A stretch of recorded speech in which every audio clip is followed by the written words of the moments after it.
Bonjour, bonsoir, bande konangai. Lelo toza dimanche, le 1er septembre 2024.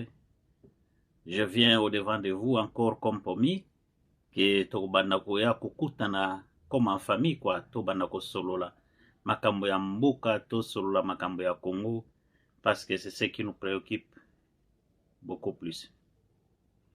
Na kozwa bino tango ebele te, parce que lelo eza dimanche, bozana ba occupation ebele, donc ba mosusu ba oti ba church, donc il faut bopema mwa muke, hein, bo spend time na ba famille, parce que lobby eza lendi, donc il faut bato bazonga bakene ba misala banini tout ça. Mais n'empêche que tolobela makambo ya Congo, parce que c'est ce qui nous préoccupe de plus. À tous les abonnés de Malimbia officiel, nous vous disons grandement merci. Merci beaucoup pour votre fidélité. Merci surtout pour nous avoir acceptés. Pour ceux-là qui viennent à peine de nous retrouver, si c'est la première fois, Nasengi Nabino, vous s'abonner, abonnez-vous massivement. Surtout, partagez nos vidéos avec vos proches pour ne pas quand même être en retard de tout ce qui se passe au pays. Bande konangai, na ebele ya koyebisa bino te, mais nalingaka to développer mwa ndambu makambo ezoleka na pays. Toyebi très bien que la situation n'est pas bonne comme toujours, mais mokonzi ya mboka azobunda. Le président de la République azobunda makasi. Mais entourage nae les décevoir. Les autres décevoir mingi pambate, toko sala moi analyse muke, et puis on va essayer de développer un peu ce qui se passe. Je pense que biso nyonso toyebi période tata mokonzi alekaki période alekaki na média, il nous avait promis qu'il va faire des Congolais des millionnaires. On était tous très contents, tous ces pays-là qui vraiment battu belé. Partout où il passait à la diaspora, le président ne cessait jamais de dire aux Congolais, rentrez dans votre pays, investissez dans votre pays. Bozonga, problème est. Tout le monde était content de rentrer au pays et investir. Mais, qu'est-ce qu'on a constaté, qu'est-ce qu'on a remarqué? Batu ebele bazongi na Congo, ba diaspora, batu baye na ba projet na bango, batu baye ko proposer ba projet, pour bazwa ba misala, bazwa ba contrat. Mais ebele ezoleka na Congo bande konangai. Congolais aza motema mabe. Congolais alingi ndeko na ete. Congolais alingi ndeko na ete. Congolais toza na motema mabe o toyebi te soki eza kindoki baloka biso to nini. Quand le président nous a dit boya na mboka, to tonga mboka ensemble, to investir, to yana ba projet na biso, nini tout ça. Mais qui combat les Congolais? Quand ndeko na eko? Ndeko na ye. Ba mususu ezaka ba oyo, bazalaki na bango na diaspora, ne ba ye ko combattre bango sikoyo. Bo dossier na yo eleka. Ba signer yango, eza pasi. Eza pasi bandeko na ngai.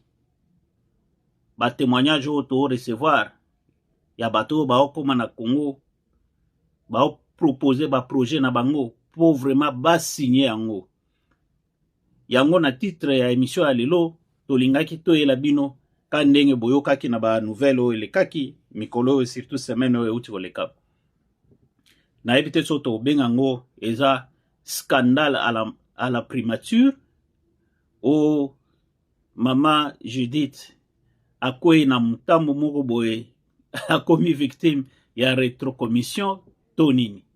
Donc on a tous vu entrepreneur moko boye très courageux a eu moins chance na ye tango mama ministre banda oleka. Donc a stoppé a sololi na ye makambo mboka. Il avait tous les papiers bande konangai. Makambo ya somo, makambo ya soni. Makambo ya soni. Le monsieur a qui contrat na bien signé. D'abord, il a été encouragé par les chefs de l'État à déposer qui ba dossier na nyonso tout à l'andi ba procédure nyonso tout à signer contrat na la police. Donc il fallait atonga donc immeuble soki mibale il y a 10 étages donc oh ba osala donc ba atelier ba banda ko construire donc ko sala donc ko coudre voilà les mots. Donc ba uniforme à la police bande ko na ngai congolais na biso wana ndeko na biso dossier na ezalaki très bien très propre, il fallait ka ekoma na magistrature plutôt na nini na primature mama ministre a signé kaka po eleka. Mais il a été freiné par qui? Pas un Rwandais. Boko tebele na ebele akoyebisa bino bochela ngaka ba j'aime bocha ba j'aime bo partager vidéo bo benga bandeko bao na ba kotite parce que émission na biso e bandi to ana ebele ya kosolola makambo mboka moko ezo pesa mwa kanda otali moko bi makambo ngwa kongonza menanga to tika ou bien to continuer kaka mais to tika te parce que to ana mboka mususu te Congo wana nde mboka na biso to botama na Congo de père et de mère donc to za na isika mususu te yango tolobi to banda olobela ngo kaka boko tanano ebele bo pesa ngana mwa force mo pesa ngana mwa missile pona ebisa bino makambo eza ebele boko yoka na bino ba plateforme mususu boyoki bandeko mususu mais moko obeti mwa tour parce que vérité zawa vérité zawa na obombela bino vérité donc il faut na ebisa bino makambo yoleka makambo yoleka donc na ba source nanga oyo donc etapaka à côté te yango ezo taper de côté te soki ba ebisi nga likambo donc o vérifier yango penza yango boko tanano mwamke bo pesa nga ba moi j'aime bo pesa bo like nanu ba vidéo ba koti mbala liboso. Donc si c'est la première fois, please abonnez-vous si c'est la première fois pour quand même tous à la quand même communauté écola quoi et à la mwamnen. Alors comme je disais ndeko na biso akutani na mama Judith Suminya akutana mama Judith aibisi mère ngai na minito na ba dossier nango eza très donc dossier nango eza au complet tala ba dossier oyo donc koto oyo basi ba signé kote mususu oyo ba signaki balobi boye na boye donc koto oyo na sinake ba signé mama Judith atunye oza na papier songolo pakala yes naza nango yango oza na yes naza nango yango. Donc qu'est-ce qui m'a bloqué maman nangai donc na komi le temps que donc pour dossier et comme na mesa na yo po o sinyango donc koza na ndeko moko boye comme na roli ndeko nanga wana zo senganga $50,000 pour dossier et comme le yo na mesa mama nangai. Et puis projet wana eza projet ya mbongo mukete bandeko nangai wana nde ba jara ba projet au chef de l'état banda kolobelango. Donc nakala c'est ce que le chef de l'état voulait. Donc ce sont des genres de projets qui veulent diminuer le chômage au pays. Avec son projet là, il devait normalement engager donc 3500 personnes. Pour la moto moko kaka. Donc à bloquer misala, il y a 3500. Est-ce qu'on a vraiment besoin de bateau wana vraiment pour diriger biso? Est-ce qu'on a vraiment besoin de bateau wana pour diriger Congo? Président, son excellence, tolingi o mingi, batu balingi o mingi, mais oza mal entouré. Soki okoyoka biso lelo, si par hasard vidéo yo komelio, oza mal entouré. Tous ces gens que vous voyez à côté de vous là, ba mususu wana, baza wana kapona ba mabumu na bango, ba famille na bango. Ce sont des flatteurs. Moto azo ebiso vérité te mokonzi na ngai azo kosayo. Ce sont des flatteurs. Les mêmes batouana, donc, bazalaki na régime passé, donc les lois basi ba changer, baza neti ba caméléon. Donc, ba comme osala na yo, donc bazaka bongo. pour un individu seulement à bloquer donc projet wana donc à faire augmenter le taux de chômage. Est-ce qu'on a vraiment besoin de battre ndenge wana na mboka na biso? Je ne pense pas. Je ne pense pas. Je ne pense pas. Dossier ami balé on a lingaki na loba eza ya, comme on a toujours dit, la justice élève toute une nation. Dossier on a outi au bêta. Ya ndeko na biso ba o $50,000 pour dossier na ile kakaka pour ba signer. Mais monsieur Constant Mutamba, ba dossier angwana. Ba dossier angwana. Yangona to lingaka yo. Na moto oza na nguna shaira. Ba dossier angwana, il faut s'en saisir. Il faut s'en saisir. Mbala moko. Bato ndenge wana donc il faut même pas kolekisa na bangota. Zwa dossier mbala moko inde donc moto ndenge wana soka vraiment bobeti akoti nanu makala et ko pesa ba mususu wana leçon que donc makamba ba rétro commission wana d'abord c'est tout un gouvernement ba salir. Ba salir gouvernement mobima pona ba makamba ba rétro commission na bangwana. Le pays n'a pas besoin de ce genre de choses et de ce genre de gens. On a tous besoin de bangote. Monsieur le ministre de la Justice, dossier angwana, to pesio la kisa biso penza ke oza mobali.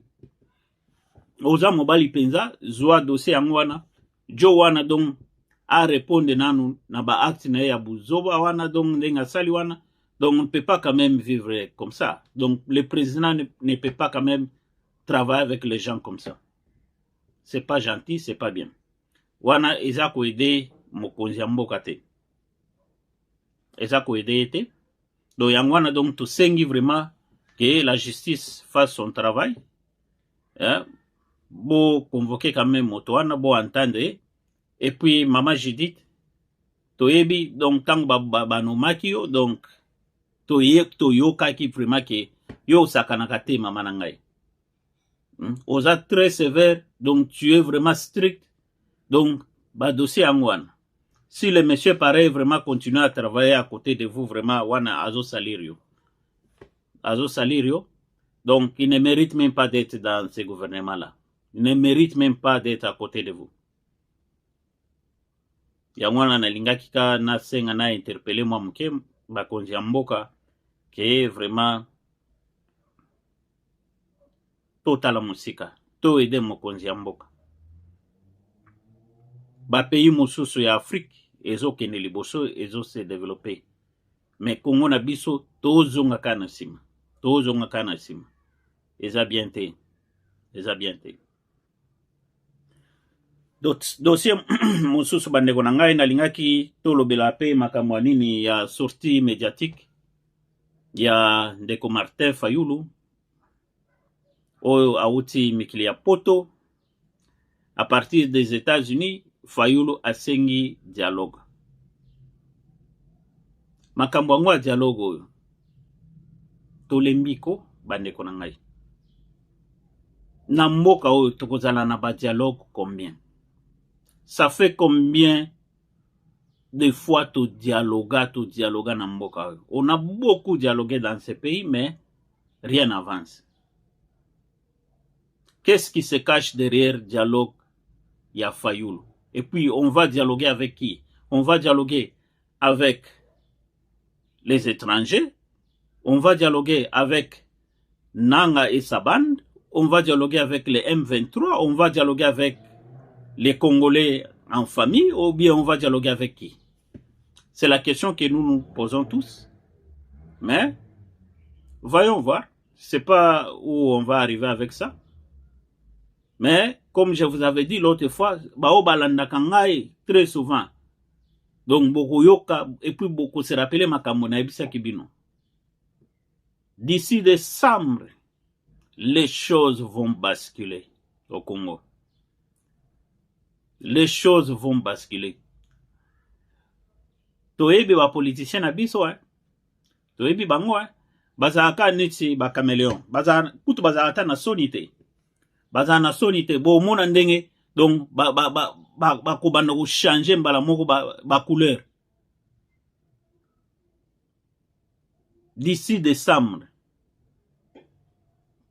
parce que 2025 année prochaine déjà positionnement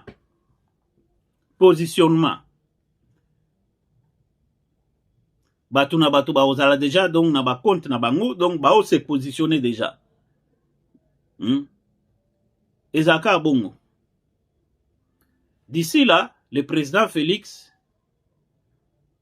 prépare un voyage à en Chine, makamboka ya ba investisseur, ba projet, ba nini tout ça. Après Chine, donc à osala kuna 3 jours, après 3 jours, à Zongi et puis à quel États-Unis. Comme toyebi biso nyonso donc ba période à partir déjà ba septembre, donc ba ke kuna na nini na Assemblée nationale. Donc kuna donc au kene oloba makambo mboka toyeba donc makambo oloba ezaka makambo o alobaka la guerre à l'est, on est agressé bona boy, on va l'entendre, mais je sais que des ba période alobaka à partir de les 15, les 17, les 18, donc il sera déjà là-bas donc oloba makambo mboka. À son retour bande ko ngai boka nga date ya lelo le 1er septembre, les choses vont commencer à changer. Bozala distraité, donc Bozala toujours connecté, on va causer du Congo. Soyez toujours branchés, to pesabino masolo ya mboka, donc ata soki bolandi ba information mosusu moko betika kwa oye pa ya malimbi ya officiel okorate te ba information eza wa evani ne awa ba projet tata mokonzi ozo kabiso son excellence yayo yangwana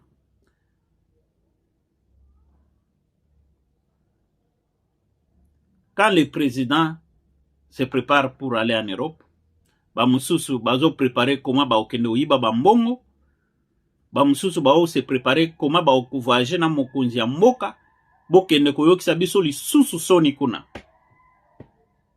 Son excellence ya turoyo ba yokisa biso soni te, ba yokisa biso soni te, ba miyibi wana baza aux alentours ya tata mokonzi boyokisa biso soni te. Son excellence bo sali quand même casting ko ata avant pour voyager na Batouana. Ils sont en train de représenter toute une république. To yoka makambo ya ke ba ke kuna lisusu ba ke oyokisa biso soni na ba hotel na ba nini na ba biloko na bango basala kawana te. On en a marre. Please bande konanga. On en a marre. Cette fois-ci so bo salika bongo. Boti kalaka kuna bozo ngate parce que toze la bino. Toze la bino. On ne peut pas quand même vivre comme ça. Donc banchka ya batu moko boye groupe ya batu moko boye bojuka batu nyonso en otage. Non. On les a propreté. Les a bien te. Yango nalingaki donc toso laka mwa muke nalinga nazo abino ta belete comme je vous avais promis l'autre fois que tozonge la bino na ba information ezo le kana mboka pour te expliquer bino nini ezo se passer au juste. Donc nasalika mwa briefing ya makambo eleka ki semaine passée oyo, mais oyo mususu roya donc bozala toujours branché, soyez toujours branché sur Malimbia officiel. Malimbia officiel vous amène tout ce qui est tout ce qui parle de la RDC. Vous allez dessus, vous serez toujours bien informé au moment opportun. Tout ce que nous recevons comme nouvelles, on vous l'amène et puis toibisibino. Tolo bela makambo mboka. O nyonso to sala ezaka pona bolingwa Congo. To ana mboka mususu te à part notre Congo. À part notre Congo. Si c'est la première fois que okutani na biso ngai ezaya bino Malimbia officiel bo s'abonner, bo zala ebele, to pesi bino matondo mingi, mais bo kimate, parce que comme je vous avais promis, l'autre fois, on a fait une émission avec la diaspora qui est en Europe, notre ami Jacques Ngandou. Il va nous revenir encore sur ce plateau parce que Nazwa qui va appeler ebele bandeko na biso ba réclamer makasi babi vraiment diaspora to ana batu vraiment ba ana mitu ezo salako. Donc on a besoin de têtes pareilles. Azong la biso na émission na biso aya comme ça tout développer nano lisusu makambo mboka. Il nous avait promis comment il va nous expliquer qu'est-ce qu'il faut vraiment pour que les Congo se développent. Est-ce que tu as vraiment besoin d'avoir 2 chambres, donc Parlement, Nasena, pour que les Congo se développent? On a point d'interrogation. Aïbsa kibiso ke ako développer ango ako kotango nango na sepenzako. Jacques, yayo yangwana. Dozela yo, les abonnés de Malimbi ya baozela yo pe. Donc so komika après mbalamoko to côté, to démarrer. Et aussi on avait eu une très bonne interview avec JC, Jean-Claude, lui qui est aux États-Unis. To kota ki pe na mozindo na ba makamu mususu to solaki ba talaki vidéo na biso à dimanche passé, je crois ba ukutango ezaka na liste ya ba vidéo na biso. Bokende kuna botalango, vraiment c'était vraiment très intéressant. Yango nalingaki to sola na bino ka mwa muke, nalinga nazwa bino na ebelete ya muke ka o nazaki nango yangwana. Et à tout à l'heure, je pense que bozala ebele ya kolanda biso. Si c'est la première fois que okutani na biso, abonnez-vous massivement et partagez notre vidéo. Et à tout à l'heure, merci beaucoup et à tout à l'heure. Avec le Congo, nous vaincrons.